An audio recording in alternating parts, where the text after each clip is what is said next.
ఆమేన్. హల్లెలూయా హల్లెలూయా హల్లెలూయా హల్లెలూయా హల్లెలూయా హల్లెలూయా ఆమేన్. హల్లెలూయా హల్లెలూయా హల్లెలూయా.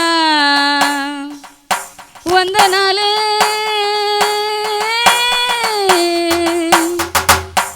వందనాలే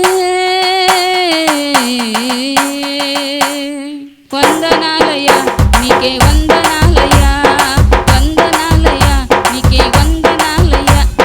యేసురాజన యేసురాజ నీకే వందనాలయ్యా యేసురాజన యేసురాజ నీకే వందనాలయ్యా యేసురాజన యేసురాజ నీకే వందనాలయ్యా యేసురాజన యేసురాజ నీకే వందనాలయ్యా. వందనాలే వందనాలే వందనాలయ్యా నీకే వందనాలయ్యా వందనాలయ్యా నీకే వందనాలయ్యా. ఇంతవరకు కాచినావు నీకు వందనాలయ్యా ఎంతో మంచిగా చూచినందుకు వందనాలయ్యా. ఇంతవరకు కాచినావు నీకు వందనాలయ్యా ఎంతో మంచిగా చూచినందుకు వందనాలయ్యా. అమ్మ వాళ్ళ నన్ను ప్రేమించినందుకు వందనాలయ్యా అమ్మ వాళ్ళ నన్ను ప్రేమించినందుకు వందనాలయ్యా. మా నాన్న వాళ్ళ నన్ను లాలించినందుకు వందనాలయ్యా మా నాన్న వాళ్ళ నన్ను లాలించినందుకు వందనాలయ్యా. వందనాలే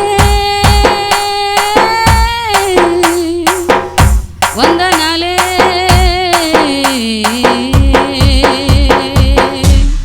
వందనాలయ్యా నీకే వందనాలయ్యా వందనాలయ్యా నీకే వందనాలయ్యా. యేసురాజన యేసురాజ నీకే వందనాలయ్యా యేసురాజన యేసురాజ నీకే వందనాలయ్యా యేసురాజన యేసురాజ నీకే వందనాలయ్యా యేసురాజన యేసురాజ నీకే వందనాలయ్యా. కట్టుకుంటకు వస్త్రము ఇచ్చావు వందనాలయ్యా భుజించుటకు ఆహారం ఇచ్చావు వందనాలయ్యా. కట్టుకుంటకు వస్త్రము ఇచ్చావు వందనాలయ్యా భుజించుటకు ఆహారం ఇచ్చావు వందనాలయ్యా. ఉండుటకు నివాసం ఇచ్చావు వందనాలయ్యా ఉండుటకు నివాసం ఇచ్చావు వందనాలయ్యా. అన్ని వేళలా ఆదుకున్నందుకు వందనాలయ్యా అన్ని వేళలా ఆదుకున్నందుకు వందనాలయ్యా. వందనాలే వందనాలే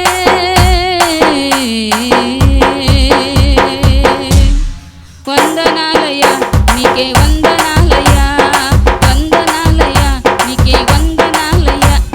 యేసురాజన యేసురాజ నీకే వందనాలయ్యా యేసురాజన యేసురాజ నీకే వందనాలయ్యా యేసురాజన యేసురాజ నీకే వందనాలయ్యా యేసురాజన యేసురాజ నీకే వందనాలయ్యా. వ్యాధి బాధలో నెమ్మదినిచ్చావు వందనాలయ్యా హస్తము చాచి స్వస్థపరిచావు వందనాలయ్యా. వ్యాధి బాధలో నెమ్మదినిచ్చావు వందనాలయ్యా హస్తము చాచి స్వస్థపరిచావు వందనాలయ్యా. పరమ వైద్యుడా యేసయ్యా వందనాలయ్యా పరమ వైద్యుడా యేసయ్యా వందనాలయ్యా. నా ఆప్తుడ మిత్రుడ యేసయ్యా వందనాలయ్యా నా ఆప్తుడ మిత్రుడ యేసయ్యా వందనాలయ్యా. వందనాలే వందనాలే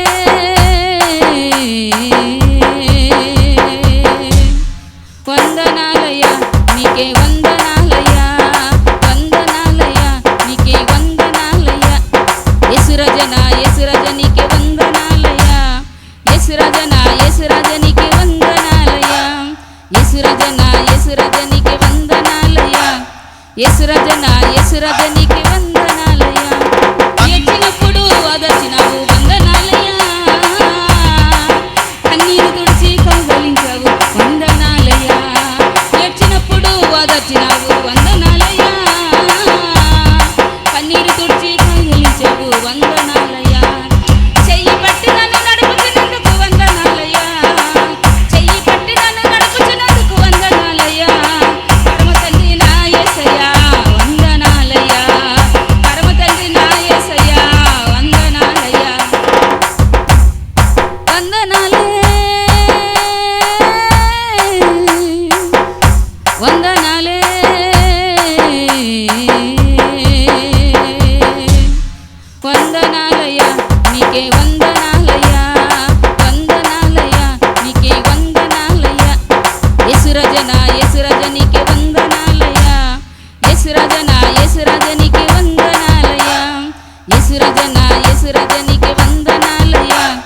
యేసురాజ నా యేసురాజ నీకే వందనాలయ్యా, వందనాలే వందనాలే వందనాలయ్యా నీకే వందనాలయ్యా, వందనాలయ్యా నీకే వందనాలయ్యా, వందనాలయ్యా నీకే వందనాలయ్యా. దేవుడు మనకి ఎన్నెన్నో వాగ్దానాలు రాసించాడు. ద్వితీయోపదేశకాండం 1:31 మీరు ఈ చోటుకి చేరు వరకు కూడా మనుషుడు తన కుమారుని ఎత్తుకున్నట్లు ఆయన మనల్ని కూడా ఎత్తుకుని వచ్చాడట. మనం ఇప్పుడు ఈ చోటుకు చేరాం. ఈ సంవత్సరంలో నూతన సంవత్సరంలో అనే చోటుకి చేరాం. మనం ఏ సంవత్సరం ఇది? నూతన సంవత్సరం అనే చోటులో మనం వచ్చాం. ఈ చోటుకి చేరే వరకు కూడా దేవుడు మనల్ని ఏం చేశాడట? ద్వితీయోపదేశకాండం 1:31 ద్వితీయోపదేశకాండము ఐగుప్తులోను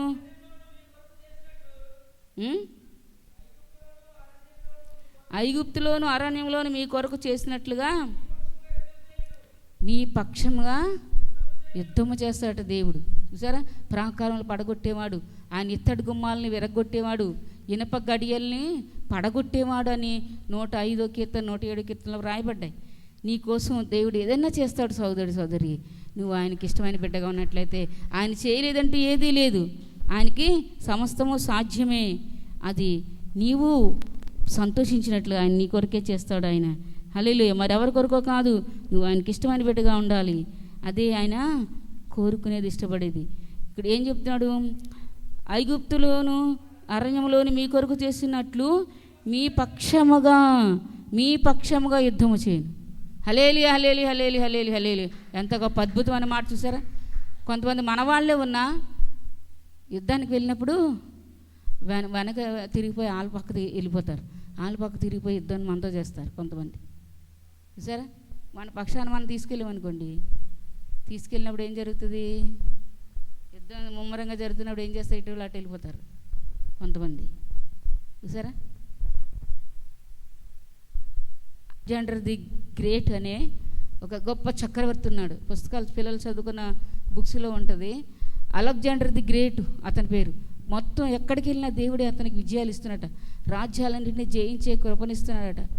అటువంటి అలెగ్జాండర్ ది గ్రేట్ అనే వ్యక్తి ఎలా చనిపోయాడు తెలుసా? చిన్న దోమ కుట్టిందట. దోమ, విషపు దోమ కుట్టగానే అతను అంతే అయిపోయాడు. ఎక్కడికి వెళ్ళినా జయించలేని రాజ్యం అంటూ ఏదీ లేదట. అతని రాజ్యాలన్నీ జయించాడు. దేవుడు అతనికి జయమిచ్చాడు. ఒక వ్యక్తి ఒకసారి ఏం జరిగిందంట, యుద్ధానికి వెళ్ళి వెనక తిరిగి వచ్చేస్తున్నట్ట. బాబోయ్, యుద్ధంలో నేను చనిపోయేలాగా ఉన్నాను, వెళ్ళిపోతేనే మంచిది, ఎందుకు వచ్చింది, నా ప్రాణాన్న కాపాడుకోవచ్చు కొన్నాళ్ళు అని చెప్పి వెళ్ళిపోయాడట. వెళ్ళిపోతుంటే సరిగ్గా రాజుకి ఎదురొచ్చాడట. ఆ యుద్ధం నుండి వెళ్ళిపోయే వ్యక్తి యుద్ధ డ్రెస్ వేసుకొని వీళ్ళ పక్షాన్ని ఉండేవాడే రాజుకి ఎదురొచ్చాడట. ఎలా ఉంటుంది చూడండి. బాబాయ్ రాజుగారు వస్తున్నారు అనుకొని నెమ్మదిగా పక్క నుండి వెళ్ళిపోతుంటే రాజుగారు గమనించి ఇలా నువ్వు అన్నారట. ఇట్లా నువ్వు అనగానే ఇటు వచ్చాడు. వస్తే ఏం జరిగింది? నువ్వు ఎక్కడి నుండి వస్తున్నావు అని అడిగి. నేనండి చెప్పు. యుద్ధంలో నుండే వస్తున్నావు కదా? అవునవును, యుద్ధంలో నుండే వస్తున్నా. ఎందుకు వచ్చేస్తున్నా? మరి భయం వేసిందా? అవునవును అని అంటే, నీ పేరేంటంటే అలెగ్జాండర్ అన్నాడట. ఏంటి నువ్వు నా పేరు పెట్టుకొని యుద్ధం నుండి పిరికి పందలు పారిపోయి వచ్చేస్తున్నావా? నీ పేరన్నా మార్చుకో, లేకపోతే నా యుద్ధం నుండి వైదొలిగిపో. పేరు మార్చుకుంటావా? యుద్ధం నుండి వెళ్ళిపోతావా? లేకపోతే యుద్ధానికి వెళ్తావా? ఆలోచించుకుంటే చనిపోయినా పర్లేదు కానీ యుద్ధానికి వెళ్ళిపోతేనే మంచిది అని చెప్పి తన మళ్ళా యుద్ధానికి వెళ్ళిపోయాడు. చూసారా? పేరన్నా మార్చుకో, నా సైన్యంలో నుండి తొలగిపో అన్నాడు. హల్లెలూయా హల్లెలూయా హల్లెలూయా హల్లెలూయా. దేవుని యొక్క సైన్యం, దేవుని యొక్క సైన్యంలో మనం ఎప్పుడు కూడా వెనకంజ వేయకూడదు. దేవుని కోసం నిలబడాలి. పరలోక రాజ్యం మందే. హల్లెలూయా హల్లెలూయా హల్లెలూయా హల్లెలూయా. పరలోక రాజ్యం ఎవరిది? దేవుని కోసం నిలబడేవారిదే, పారిపోయేవారు కాదు. మీరు దేవుని అబ్బాయి మేము దేవుడిని నమ్ముకోలేదండి, ఈరోజు ఏదో ఇలా ఖాళీగా దొరికింది మాకు, అందుకే ఇక్కడికి వచ్చాము అని ఎవరన్నా వచ్చి అడిగితే చెప్పారా? అయిపోయిందంట మీ పని ఇక్కడే. పరలోక రాజ్యంలో దేవుడు మళ్ళీ మీ పేరు ఎంటర్ చేయడు. ఇంకా మీరు ఎన్ని త్యాగాలు చేసినా ఇంకా నీకు వచ్చిన పరీక్షలో నువ్వు నిలబడలేకపోయావు. మేము ఇప్పుడే వచ్చాం, ఎప్పుడు రాలేదు. మేము ఖాళీ దొరికిందని కొత్త సంవత్సరాన్ని వచ్చామని అంతే. మేము దేవుడిని నమ్ముకున్న వాళ్ళమేమి కాదు మేము అని చెప్పారు ఎవరన్నా, అంతే అయిపోయింది వాళ్ళ పని. వాళ్ళ పేరు దేవుడు దోతలు కొట్టేస్తాయి ఇంటూ, వీళ్ళకి పరలోక రాజ్యం లేదు అని. చూసారా, ఇంకా తర్వాత ఎన్నెన్ని గొప్ప గొప్ప కార్యాలు చేసినా దేవుడు ఎంతో కాలానికి క్షమించవచ్చును. ఒకవేళ ఆ అపరాధం క్షమించబడవచ్చును, లేక క్షమించబడకుండా ఉండవచ్చు, మనం చెప్పలేం దానికి. కనుక సహోదరి నీకు వచ్చిన టైంని నువ్వు ఉపయోగించుకోవాలి.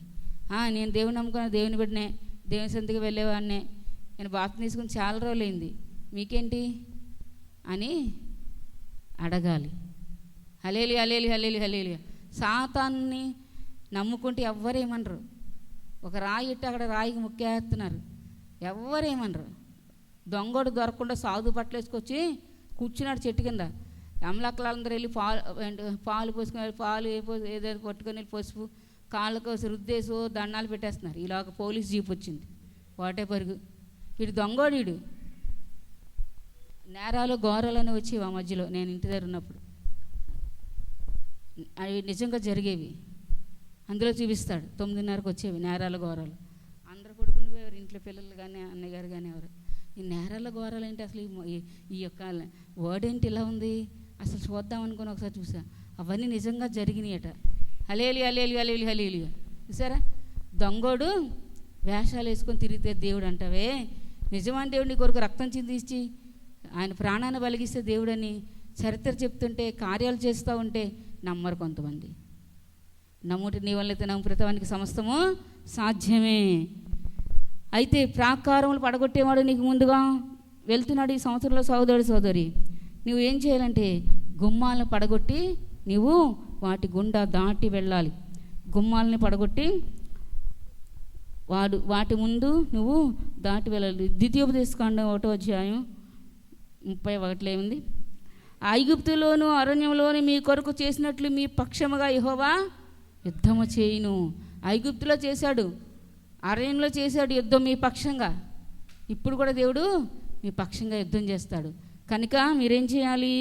మీరు ఈ చోటికి చేరు వరకు మీరు వచ్చిన మార్గం అంతటిలోనూ మనుషుడు తన కుమారుని ఎత్తుకున్నట్లు మీ దేవుడిని యెహోవా మిమ్మును ఎత్తుకొని వచ్చిన సంగతిని మీరు ఎరుగుదురు. చూసారా, ఈ యొక్క మార్గంలో, దేవుని మార్గంలో నీవు ఈ చోటుకి చేరే వరకు, ఈ 2025 అనే చోటుకి 2025 1వ నెల 1వ తారీఖు అనే రోజుకి చేరే వరకు కూడా దేవుడు నేను ఎలా ఎత్తుకుంటూ వచ్చాడో, ఎలా రక్షించుకుంటూ వచ్చాడో, అపాధి క్రియల నుండి, అపాధి కోరలో చిక్కుకోకుండా అనేక సార్లు నిన్ను తప్పించాడు. అలానే దేవుడు నిన్ను మరలా ఈ చోటుకి చేర్చే వరకు ఎలా వచ్చాడో ఆ మార్గమంతటిలోను మనుషుడు తన కుమారుని ఎత్తుకున్నట్లుగా మీ దేవుడిని యెహోవా మిమ్మల్ని ఎత్తుకొని వచ్చిన సంగతిని మీరు ఎరుగుదురు అని మీతో చెప్పి తిని. అయితే మీరు త్రోవ చూపించి మీ గుడారములను వేయింపవలసిన స్థలమును మీకు సిద్ధపరిచినట్లు రాత్రి అగ్నిలోను పగలు మేఘములోను మీకు ముందర వెళ్ళుచు మీ దేవుడని యెహోవా యందు మీరు విశ్వాసము గలవారై మీరు విశ్వాసము ఉంచలేదు. చూసారా, దేవుడు ఇన్ని కార్యాలు చేసిన కొంతమంది దేవుడికి విశ్వాసం ఉండదు, దేవుడి మీద అపనమ్మకమే. సహోదరి దేవునికి నువ్వు ఇవ్వాల్సింది శ్రద్ధ కానీ, దేవునికి ఇవ్వాల్సిన సమయం కానీ, దేవునికి ఇవ్వాల్సినటువంటి ఉపవాసం కానీ, ప్రార్థన కానీ సరిగా చేసుకుంటూ దేవుని ఎదిగినట్లయితే పిల్లలందరూ కూడా తల్లిదండ్రులకు విధేయులు అవుతారు. ఈ రోజున తల్లిదండ్రులు పిల్లలను తగిలేస్తున్నారు, పిల్లలను తల్లిదండ్రులు కూడా తగిలేసి వాళ్ళు ఉన్నారు. రకరకాలుగా ఉంది లోకం. అందుకే నీ ముందర ఐగుప్తులో నుండి అరణ్యంలో మీ కొరకు చేసినట్లుగా మీ పక్షంగా యుద్ధము చేసే దేవుడు ఉన్నాడని, మీరు ఈ చోటికి చేరు వరకు మీరు వచ్చిన మార్గం అంతటిలోనూ మనుషుడు తన కుమారుని ఎత్తుకున్నట్లుగా మీ దేవుడు మనల్ని ఎత్తుకొని ఇక్కడికి తీసుకొచ్చాడని మనందరూ కూడా తెలుసుకొని దేవుని మనం అందరూ కూడా మనస్ఫూర్తిగా ఇష్టపడుతూ, ఘనపరుస్తూ, ఆయన్నే మహిమపరుస్తూ, ఆయన్నే వెంబడిస్తూ ఉండాలి. తల వెంట్రుకలు నెరి వరకు ఎత్తుకొని రక్షించేవాడను నేనే. మన తల్లిదండ్రులు 2 సంవత్సరాలు 3 సంవత్సరాలు ఎత్తుకుంటారు. అంతగా ఇష్టంగా ఉంటే ఇంకా కొంచెం పెద్ద అయ్యే వరకు ఎత్తుకుంటారు. లేకపోతే ఎత్తుకోవడానికి ఎలా ఉన్నారు, ఎత్తుకోడానికి పెద్దోళ్ళు, నడవడానికి చిన్నోళ్ళు వీళ్ళు అనుకొని తిట్టుకుంటా మొట్టుకెళ్ళి వేసుకుంటూ తీసుకొస్తారు. కానీ దేవుడట తల వెంట్రుకలు మెరిసే వరకు కూడా ఎత్తుకుంటాడట మనల్ని. Hallelujah hallelujah hallelujah hallelujah. ఎత్తుకుంటూ నడిపిస్తూ దేవుడు తన సన్నిధికి ఇక్కడికి మనల్ని తీసుకొచ్చాడు. ఇక్కడ దేవుని సన్నిధి మనం ఎప్పటికీ విడిచిపెట్టకూడదు. ఏది మర్చిపోయినా దేవుని సన్నిధి మనం మర్చిపోకూడదు, దేవుని మర్చిపోకూడదు. మరి మన పిల్లలు ఎలా ఎదుగుతారు దేవునిలో? నువ్వు ఎక్కడ ఏ చోటు తీసుకెళ్తే ఆ చోటుకి వాళ్ళు వెళ్తారు. టీవీ ముందు కూర్చోబెట్టావనుకో, రేపు పొద్దున్న నువ్వు ఎవరైనా వచ్చారనుకోండి, టీవీ చూస్తున్నారా మీరు అన్నారనుకోండి, సావుకులు ఎవరో మేము లాంటి వాళ్ళు వెళ్తే ఎందుకేసి టీవీ కట్టి నువ్వు చూడలేదేంటి మొన్న మా ఎదురుగా అంటుంటారు పిల్లలు. సరే మీరు వచ్చారని అలాగ అంటుంది మా మమ్మీ, మా మమ్మీ కూడా చూస్తుంది అంటారు, మా డాడీ కూడా చూస్తాడంటారు. చూడండి, వాక్యం చూడండి, వార్తలు చూడండి, అలాంటి మంచి చెడ్డ తెలుసుకోవాలి కదా. హలేలి హలేలి హలేలి హలేలి. ఎన్నెన్నో కరువులు, కాటకాలు, ఇంకా వస్త్రహీనత, దారిద్రత, భోజనం లేక, వరదలు, వర్షాలు, భూకంపాలు, చూసారా? వరదలు లేని స్థలాల్లో కూడా ఆ యొక్క ఇతర దేశాలు, కువైట్, ఇవన్నీ అటువంటి దేశాల్లో కూడా, అరబిక్ దేశాల్లో కూడా మనంతా ఇసుక ప్రాంతం అదంతా, అటువంటి దేశాల్లో కూడా 2 సంవత్సరాలు కురవలసిన వర్షం ఒక్క రోజులో కురిసేసిందంట. మొత్తం ఇళ్ళు, కార్లు తేలిపోయి ఎక్కడికో వెళ్ళిపోయినాయి నదుల్లోకి. మనుషులు ఇంకంతే, చెప్పక్కర్లేదు. చూసారా? మరి దేవుడు మనకు అటువంటి ప్రమాదాలు రాకుండా కాపాడారు కదా. అంత చెప్పలు దేవునికి వచ్చండి. అదేవిధంగా మనం కూడా దేవుని ఎడల భయభక్తి కలిగి నూతన సంవత్సరంలోనైనా ఆయన మార్గాన్ని విడవకుండా ఆయన చెప్పు చేతుల్లో నడవాలి. తల వెంట్రుకలు నెరవి వరకు మనల్ని ఎత్తుకొంచు అంటే, తల వెంట్రుకలు నెరిసిన తర్వాత ఇంకేముండదు కదా, ఇంకా మళ్ళీ నల్లగా అవుతాయా? అలాగో కదా, అందుకని అలా రాయబడింది. అంతవరకు దేవుడు మనల్ని ముదిం వచ్చే వరకు అన్నది. మళ్ళీ చూసారా, ముదిం వచ్చే వరకు నేను ఎత్తుకొంచు, రక్షించేవాడు నేనే, ఎత్తుకొని నిన్ను ఎత్తుకుంటాను నేను అంటున్నాడు యేసయ్య. హల్లెలూయా. తల వెంట్రుకలు మరీ వరకు నిన్ను ఎత్తుకొని వాడను నేనే. యెషయా గ్రంథం 66:14 రాయబడింది. యెషయా గ్రంథం 66:14. మీరు చూడగా మీ హృదయము ఉల్లసిస్తుందట, మీ ఎముకలు లేత గడ్డి వలె బలియును, మీరు యెరూషలేములోనే ఆదరించబడదురు. యెరూషలేము అంటే ఏంటి? 13 యెరూషలేములో యెహోవా ఆలయం ఉన్నది అని రాయబడింది బైబిల్లో. యెరూషలేము అనగా దేవుని యొక్క మందిరము, దేవుని యొక్క ఇంటిలో మనమందరూ కూడా ఆదరణ ఉంటుంది. దేవుని వాక్యాల చేత దేవుడు మనల్ని ఆదరిస్తాడు. దేవుని వాక్యాలు, ఆదరణకరమైన వాక్యాలు మనం దేవుని యొక్క ఆలయంలోనే, దేవుడున్న చోట్లోనే వినబడగలుగుతాయి మనకి. హల్లెలూయా హల్లెలూయా హల్లెలూయా హల్లెలూయా. ఒకని తల్లి వానిని ఆదరించినట్లు నేనేమో ఆదరిస్తాను, ఆదరించెదను. యెరూషలేములోనే మీరు ఆదరించబడెదరు. మీరు చూడగా మీ హృదయం ఉల్లసించును, మీ ఎముకలు లేతగడ్డ వలె బలియును. యెహోవా హస్త బలము ఆయన సేవకుల ఎడల. హల్లెలూయా హల్లెలూయా హల్లెలూయా హల్లెలూయా. దేవుని యొక్క హస్త బలము ఎవరిలో నుండి బయటికి విడుదలవుతుందట? దేవుని యొక్క సేవకుల ద్వారా. దేవుని యొక్క హస్త బలము దేవుని యొక్క సేవకుల ద్వారా విడుదలై అపవాదికి విరోధి అయి అపవాదిని తరిమి కొడుతుంది. దేవుని పరిశుద్ధ నామానికే మహిమ కలుగునుగాక. ఆమేన్ ఆమేన్ ఆమేన్. దేవుని యొక్క హస్తబలము. హల్లెలూయా హల్లెలూయా హల్లెలూయా హల్లెలూయా. దేవుని యొక్క హస్తంలో ఉండేటువంటి బలము ఆయన సేవకుల ద్వారా, యెహోవా యొక్క హస్తబలము ఆయన సేవకుల ఎడల కనబడుతుందట. సరే, హల్లెలూయా హల్లెలూయా హల్లెలూయా హల్లెలూయా. దేవుని సేవకులు హస్తముతో నీకు ప్రార్థన చేసినట్లయితే ఆయన యొక్క బలము నిన్ను తాకుతుందంతే. ఆయన బలానికి మనుషులు తట్టుకోలేరు. హల్లెలూయా హల్లెలూయా హల్లెలూయా హల్లెలూయా. అది నిజమైనటువంటి సేవకులు ఉండే స్థలము, నిజమైన దేవుడు ఉండే స్థలము, నిజమైనటువంటి సేవకులు, దేవుడు కోరుకున్న ఇష్టపడిన సేవకులు ఉండే స్థలము అలా ఉంటుంది. దేవుని యొక్క హస్త బలము, దేవుని యొక్క సేవకుల హస్తం ద్వారా ప్రజలకి విడుదలవుతుంది. ఆయన యొక్క ఆశీర్వాదం అనే బలం, ఆయన యొక్క స్వస్థత అనే బలం, ఆయన యొక్క నూతనమైనటువంటి మార్గం అనే బలం దేవుని యొక్క సేవకుల్లో నుండి నీకు కనబడుతుంది సోదరి. ఇంకా మనం చదివినట్లయితే ఆయన తన శత్రువుల ఎడల కోపము చూపును. ఆయన తన శత్రులు ఏంటి? దేవుడికి కూడా శత్రువులు ఉన్నారా? చెప్పండి ఎవరన్నా. దేవుడికి శత్రువులు ఉన్నారండి? దేవుడికి శత్రువులు ఎవరు? మన శత్రువులే ఆయనకి శత్రువులు అంట. హల్లెలూయా. మీ శత్రువులే నాకు శత్రువులు అన్నాడు దేవుడు. దేవుడు సపరేట్గా వేరే శత్రువులు ఎవరు లేరు. అపవాదే అందరికీ శత్రువు. హల్లెలూయా, హల్లెలూయా, హల్లెలూయా, హల్లెలూయా. దేవుడు మీ శత్రువులే నా శత్రువులు అన్నాడు. ఆయన తన శత్రువుల కోపము చూపును.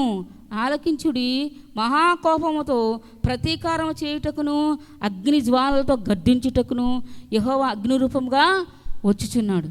మహాకోపంతో ఆయన కోపం చూపిస్తాడట తన శత్రువుల. అగ్ని జ్వాలలతో ప్రత్యక్షమైన అగ్ని రూపంగా వచ్చి అగ్నితో ఆయన గర్దిస్తాడట. హల్లెలూయా, హల్లెలూయా, హల్లెలూయా, హల్లెలూయా, హల్లెలూయా. యెహోవా అగ్ని రూపంగా వచ్చున్నాడు. ఆయన రథములు తుఫాను వలె త్వరపడుచున్నవి. ఆయన రథాలు ఉన్నట. తుఫాన్ అంటే మామూలుదండి? మామూలుగా ఉంటుందా? తుఫాన్ అంటేనే భయం అందరికీ. అలా వస్తాడట ఆయన రథాలు. అగ్ని రూపంగా ఆయన వస్తాడు. ఆయన రథములు తుఫాను వల్ల త్వరపడుచున్నవి. అగ్ని చేతను తన ఖడ్గము చేతను శరీరాలందరితో ఆయన వ్యాజ్యమాడును. యెహోవా చేత అనేకులు హతులవుదురు.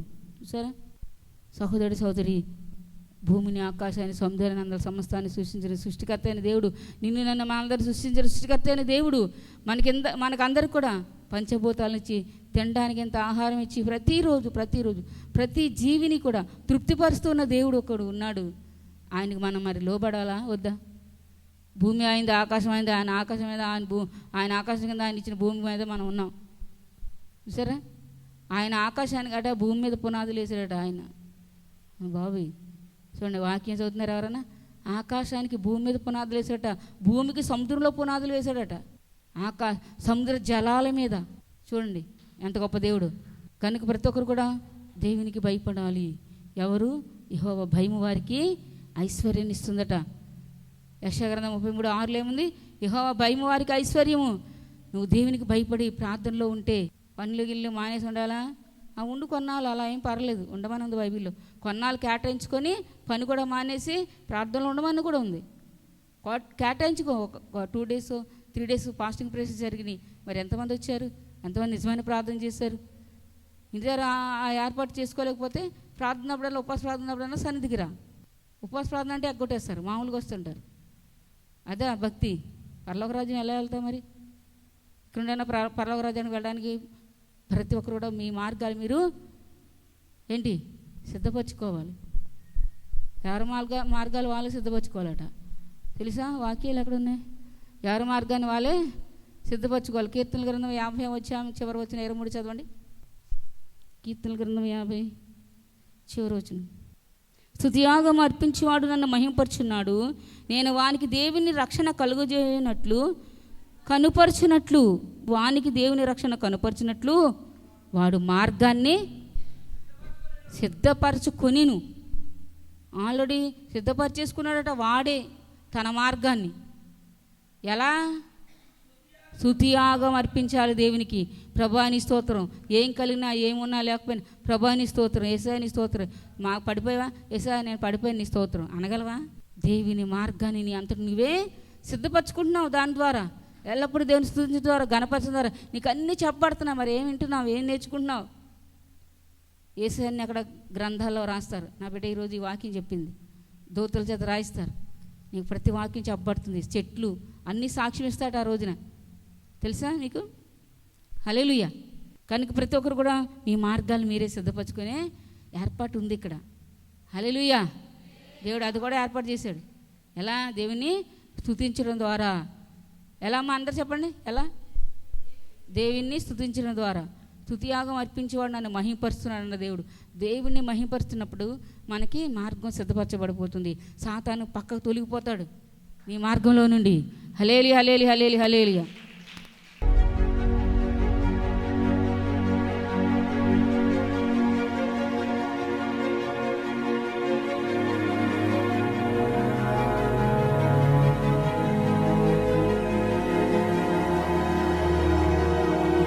పొద్దుట అమ్మగారు మా ఇంటికి వచ్చారు. అంటే నాకు ఫోన్ చేశారు పొద్దుటే. ఫోన్ చేయక ముందు నాకు 3 సార్లు ఫోన్లు వచ్చినాయి. చేను కోపిచ్చేస్తాము, మిషన్ పక్కనే ఉంది, మీరు రావాలని చెప్పి నన్ను పిలిచారు. చేను కొయ్యిపోతే మళ్ళీ వానలుగా ఉంటున్నాయి, పాడైపోద్ది ఎలాగా అనుకుని నేను చేనుకి వెళ్ళలేదు. ఫోన్ చేసినా ఫోన్ తీయకోకుండా అలాగే ఉంచాను. సరే ఆ బాబు వస్తానన్నారు, అమ్మగారు వస్తానన్నారు, వాళ్ళని వదిలి వాళ్ళు వచ్చినప్పుడు నేను లేకుండా ఉంటే ఎలా ఇంటి దగ్గర అని చెప్పి నేను వెళ్ళకుండా ఇంటి దగ్గరే ఉన్నాను. అలా బాబు అమ్మగారు మళ్ళీ మాకు ఇంటి దగ్గర ప్రార్థన చేసి, బంటిమిల్లో ఉంటున్నాం మేము, ఇంటి దగ్గర ప్రార్థన చేసి వచ్చేసారు. వచ్చేసిన తర్వాత మళ్ళీ నాకు ఫోన్ వచ్చింది. ఫోన్ వచ్చి మీ చేను కోతాము, ఆ మిషన్ ఇంకోటి ఆగిపోయింది, ఒక మిషన్ ఉంది, మళ్ళీ కోతామని ఫోన్ చేశారు. చేను కొయ్యాలంటే నాది బోధ ఆదరణ. మామూలుగా 4 రోజులు 5 రోజులు ఎప్పుడు తిరుగుతూ ఉంటాను నేను. ఎప్పుడు కోతారని టాటర్ వస్తే ఏమో మిషన్ రాదు, మిషన్ వస్తే టాటర్ రాదు, అలా ఇబ్బంది పెట్టేస్తారు. అలాంటిది నిన్న అమ్మగారు వచ్చేసిన తర్వాత మళ్ళీ నేను చేను దగ్గరికి వెళ్ళాను. 1 ఎకరమే కోతానన్న వాళ్ళు అది కూడా కోసేస్తాను అని అన్నారు. కోసేస్తానని చెప్పి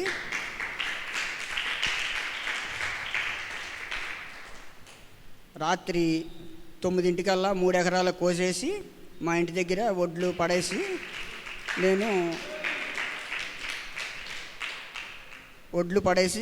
మళ్ళీ బంటిమిల్లు వచ్చాను. బంటిమిల్లు వచ్చిన తర్వాత ఇంకా పని అంతా అయిపోయింది. నాకు మొత్తం ఒడ్డింటికి వచ్చేసినాయి, 2 టాటర్లు వచ్చినాయి, తోలేసినాయి. మళ్ళీ పొద్దుటే మళ్ళీ ఊళ్ళోకి వెళ్ళాను. మళ్ళీ ఆయన ఒడ్డు నేను పట్టేస్తాను, తర్వాత అయితే నీకు కుదరదు, మరి పట్టేస్తాను, సంచులు తీసుకెళ్ళిపోమని చెప్పారు. నిన్నే చెప్పాను కోసానని. పొద్దున్నే వచ్చేసి మళ్ళీ ఆయన ఫోన్ చేశారు. ఫోన్ చేసి ఒడ్డు పట్టేయాలి, నువ్వు త్వరగా రా, మరి ముఠావాళ్ళు కూడా ఉండరా అన్నారు. సరే సంచులు వేసుకుని వచ్చేస్తానండి అని చెప్పి సంచులు తీసుకుని ఊళ్ళోకి వెళ్ళి సంచులు వేసి, అంటే 3 పిల్లలు, మా పిల్లల్ని ఎక్కించుకుని ఇక్కడికి వచ్చాను. నేను ఇప్పుడు వస్తే అక్కడ ఒడ్డు పట్టేవాళ్ళు కాటాను చూసుకోవా అన్నారు. అక్కర్లేదు మీరే చేయండి కాటా, నేను చర్చికి వెళ్తున్నాను వచ్చేస్తానన్న.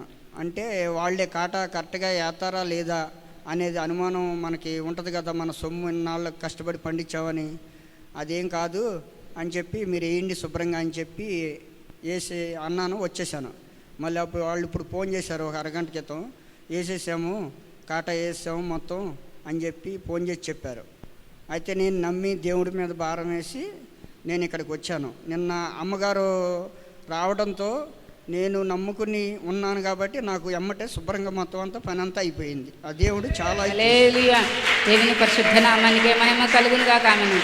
చూడండి, ట్రాక్టర్ వస్తే ఒకటి రావట్లేదట, 3 రోజులు బట్టి తిరిగా. అటువంటిది మేము వచ్చాము, వెళ్ళాం ప్రేయర్కి, వెళ్ళగానే ఫోన్ వచ్చిందంట, ఇప్పుడు కోసేస్తామని. చూసారు సాతాను ఎలా ఆటంకపడుతుందో. అమ్మగారు వస్తున్నారు, నేను ఆ పని నేను వర్షం వచ్చినా ఏం వచ్చినా నేను దేవుడికి వదిలేసి ముందు అమ్మగారు వస్తున్నారు, దైవజనులు వచ్చి ప్రార్థన చేసి మాకు మంచిది మేలు జరుగుతుందని వీళ్ళు విశ్వసించారు. చూసారా, విశ్వసించి ఆ టైంలో వెళ్ళలేదు. మేము వచ్చేసిన తర్వాత మళ్ళా ఫోన్ చేశారట, ఇప్పుడు ఎక్కడున్నారు కాదు మీకున్నదంతా కోసేస్తామని. హల్లెలూయా. బట్ 2-3 రోజులు బట్టి రాలేని వ్యక్తులు మొత్తం అంతా కోసేసి వేసేదయ వల్ల అప్పటికప్పుడే నూరు చేసి ధాన్యం కూడా బస్తాల్లో ఎత్తేసారట. హల్లెలూయా. దేవుని పరిశుద్ధ నామానికి మహిమ కలుగును గాక. ఆమేన్.